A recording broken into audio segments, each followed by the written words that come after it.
$1,000 doesn't look life-changing. That's why most people lose it so easily. A dinner here, a phone upgrade there, a quick purchase that feels insignificant because the number itself feels small. But the number is misleading because money has a second value almost nobody calculates. What it could have become if you left it alone. That's where the title comes from, not from losses, from future gains that never had the chance to exist. A lot of people think wealth is built by making huge financial moves. Most of it actually comes from tiny decisions repeating for years without interruption, because financially destructive decisions rarely feel destructive in the moment. They usually feel convenient. And modern life is built around that feeling. One-click payments, subscriptions cheap enough to ignore, food delivered fast enough to avoid thinking about the price. The spending becomes frictionless, so the consequences become invisible. Now combine that with time. A $1,000 decision at 20 years old behaves differently than the exact same decision at 40. Not because the money changed, because time changed what the money was capable of doing. Now reverse the perspective. Every unnecessary purchase doesn't just remove money from your account. It removes the future growth attached to that money. A cheap decision today can quietly become years of payments, loss of investment growth, extra work hours, stress, delayed freedom, all from something that originally looked harmless. Most people think they are managing money. What they are actually managing is future versions of their own life. And small financial behaviors determine how expensive that future becomes. Cheap decisions rarely stay cheap. The upfront price is usually the smallest part of the cost. A cheap car isn't just a cheap car. It can become repairs, missed work, high insurance, constant maintenance, lost time sitting in repair shops. The original price stops mattering once the secondary costs begin stacking. Same thing with cheap furniture, cheap shoes, cheap appliances, and cheap tools. They fail faster, get replaced faster, and create recurring spending cycles that quietly exceed the price of buying quality ones. But the financial damage isn't always direct. Sometimes it shows up as reduced performance. A cheap mattress affects sleep. Poor sleep affects focus. Focus affects productivity, mood, patience, energy, and decision making. Now the cheap purchase starts affecting income, discipline, health, and stress levels indirectly. Most people separate purchases from consequences. Real life doesn't. Everything compounds somewhere else. Even convenience has a long-term price attached to it. That's where the financial distortion starts. The brain says, "Can I afford the payment?" instead of, "What does this decision become over time?" That difference changes entire financial outcomes because repeated low-quality decisions create recurring costs, and recurring costs compound aggressively. This is where money starts behaving differently than most people expect, because every dollar has two values: what it is today and what it could become later. Most spending decisions only calculate the first number. Very few calculate the second. $1,000 spent today feels like a $1,000 decision. Mathematically, it usually isn't. At 10% annual growth, that same $1,000 becomes over $17,000 after 30 years. Same money, no additional work added, now multiply that across repeated decisions. A few $1,000s spent casually in your 20s can quietly erase 6 figures of future value later. Not because the purchases were massive, because time amplified the difference. This is why early financial decisions carry disproportionate weight. Money invested at 20 behaves completely different than money invested at 35. Those extra years matter more than most people realize. And the dangerous part is how invisible this feels while it's happening. Nobody feels the loss of future compounding in real time. You only see the purchase. You never see the alternate timeline where that money kept growing. That's why opportunity cost is psychological, difficult to detect. The consequence is invisible. The purchase is immediate. This doesn't mean spending is bad. It means every decision carries a hidden trade-off attached to it.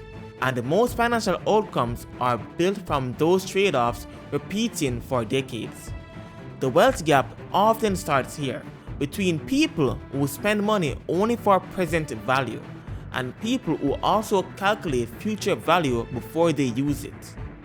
Financial delay compounds quietly. Not starting has a cost attached to it. I'll invest later. I'll fix it next year. I'll start saving once I earn more. Those delays sound temporary. Financially, they usually aren't. A 1-year delay doesn't just remove 1 year of growth. It removes one entire compounding cycle. And the later cycles are where the largest gains happen. This is why late start becomes expensive so quickly. Not because the person failed, because time stopped being available. And delay affects more than investing. It affects debt, skills, income growth, business opportunities, housing affordability, credit history. Someone who delays spending off high interest debt spends longer feeding interest. Someone who delays learning valuable skills delays higher income.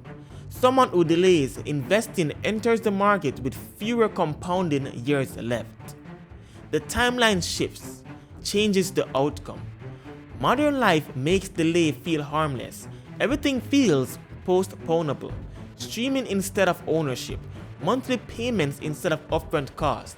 Start later, pay later, fix later.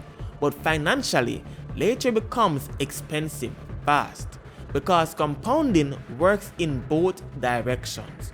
Wealth compounds, debt compounds, delays compounds. The biggest financial losses are often not bad decisions. They are delayed decisions, repeated long enough for time to disappear. A salary increase should create financial breathing room. For most people, it creates higher expenses instead. Income goes up, lifestyle follows immediately. Better apartment, newer car, more subscriptions, more delivery apps, more financed purchases, more convenient spending. Nothing looks extreme individually. That's why lifestyle inflation is difficult to detect while it's happening. The person feels financially upgraded without actually increasing long-term wealth. Because the additional income never reaches assets, it gets absorbed into consumption. This is why some people earn twice as much they did years ago but still feel financially stuck. The lifestyle expanded at the same speed as the income. Recurring costs are dangerous financially because they compound continuously. A $300 monthly increase in lifestyle spending equals $3,600 per year. Invested instead at long-term market returns, that number compounds into hundreds of thousands over decades. This is where income growth quietly gets neutralized, not by emergencies, by gradual upgrades repeated consistently. And the upgrades really feel irrational in the moment. Each one feels earned, reasonable, affordable. Now look at how many expenses increased after income increased. How much of the raise actually became ownership, assets, or future income? How much became recurring consumption instead? Lifestyle inflation changes the destination of money. More income enters, but very little stays long enough to compound. Debt changes the size of a purchase. A $1,000 purchase rarely stays $1,000 once interest enters the timeline. Credit cards stretch purchases across months or years. Interest keeps accumulating while the balance remains active. Minimum payments slow the process even further. A purchase that originally looked manageable becomes expensive through time. And gradual costs are psychologically dangerous because they don't feel urgent. Income is being divided before it even arrives. Debt reduces future flexibility because future income is already assigned. Money hasn't been earned yet, but portions of it are already owed. Money moves in two directions at once: interest draining wealth outward, and miscompounding preventing wealth inwards. This is why debt-heavy lifestyles often feel financially stagnant even with decent income. Large portions of future earnings are consumed by past decisions. Modern financing systems are built to reduce purchase friction. Easy payments, zero paydown, only $29 per month. The monthly number becomes the focus, not the total cost across time. And once enough recurring debt exists, financial momentum slows dramatically. Income enters, then immediately exits into obligations. Now think about how much future income is already committed before it's earned. How many work hours already belong to payments created months or years ago? Debt doesn't just increase cost, it expands purchases into the future, then charges interest for the time it takes to escape them. Money is stored time. That's why losing money feels different when you calculate how long it took to earn it. A $300 purchase doesn't always mean $300. For someone earning $20 per hour after taxes, that purchase represents 15 hours of work. Not 15 relaxed hours. 15 hours waking up early, committing, dealing with stress, meetings, deadlines, mental exhaustion. Now scale that across larger purchases. A car upgrade can represent months of labor. A luxury purchase can represent weeks of life energy exchanged for something temporary. This changes how spending feels because the brain stops seeing purchases as numbers and starts seeing them as portions of life being traded away. And modern spending systems are designed to disconnect people from that feeling. That separation is dangerous financially because purchases feel easier when the labor behind them becomes psychologically distant. Now combine that with debt. Future work hours become committed before they even happen. Future time gets sold in advance. That's why financial pressure often feels emotionally exhausting. People aren't only carrying balances, they are carrying future obligations tied to future labor. And once enough recurring payments exist, freedom starts shrinking, career flexibility shrinks, risk tolerance shrinks, options shrinks. A person with low expenses can walk away from bad opportunities faster. A person overloaded with obligations often cannot. That's why financial freedom is really time freedom. The less income required to maintain life, the more control exists over time itself. Inflation changes the meaning of money over time. The number stays the same. The purchasing power doesn't. $100 today buys less than it did a few years ago. The prices keep moving upward even when income doesn't. That creates a silent financial problem. Money sitting still slowly loses value. Cash under a mattress declines automatically. Low interest savings accounts often grow slower than inflation itself. So even though the balance increases slightly, real purchasing power decreases. This is why doing nothing with money has a cost attached to it. Not visibly, gradually, and inflation compounds the pressure of the bad financial habits. Poor spending decisions become more expensive later than they looked initially. A delayed house purchase can mean entering the market at dramatically higher prices. A delayed investment timeline means buying assets later after major applications already happened. Time affects prices the same way it affects investments. The longer the timeline, the larger the difference becomes. Assets respond differently to inflation than cash does. Real estate rises. Businesses adjust prices. Stocks historically trend upward over long periods because companies generate revenue inside inflationary environments. Cash alone doesn't expand the same way. Its value depends entirely on what it can purchase later, and later usually becomes more expensive. Inflation punishes inactivity quietly. The number still exists numerically, while its actual power keeps shrinking underneath the surface. Most financial outcomes don't change suddenly, they separate slowly. Two people can start in similar positions. One upgrades lifestyle immediately when income increases. The other increases investments first. One finances depreciating purchases, the other buys appreciating assets. At first, the difference looks insignificant, almost invisible. 5 years later, one person has more payments, the other has more ownership. 10 years later, one person's income supports lifestyle, other person's assets begin supporting income.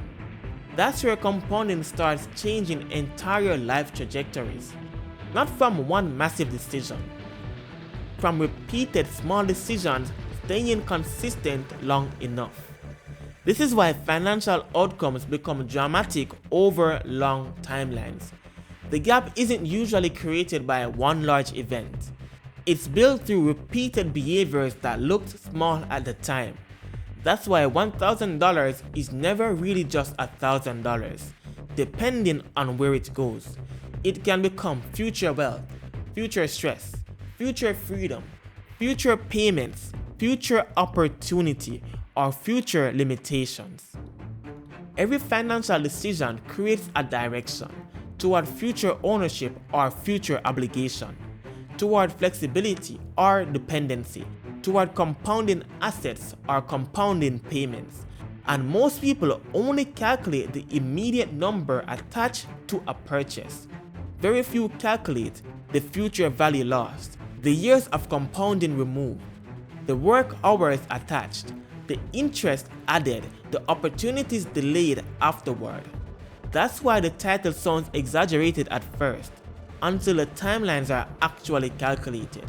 A single $1,000 left compounding long enough can move toward six figures, not through luck, not through gambling, through uninterrupted effort. Now multiply that across years of financial behavior, repeated investments, repeated delays, repeated debt cycles, repeated consumption, repeated ownership. That's where entire financial lives separate.